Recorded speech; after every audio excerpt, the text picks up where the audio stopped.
Magandang gabi sa inyong lahat dyan guys. Nag-umpisa na naman yung tunugan dito. Ang aga-aga pa. Anong oras par? Ang oras ngayon ay alas 8 pasado. So i-check na naman natin. Mukhang may binato na naman.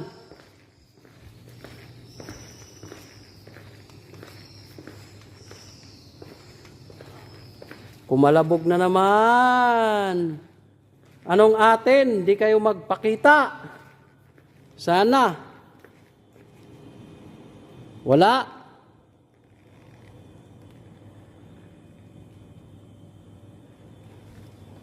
Oh, sino yon?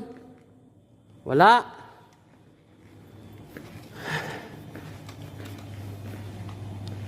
Di ko alam. Dahil hindi natin makita.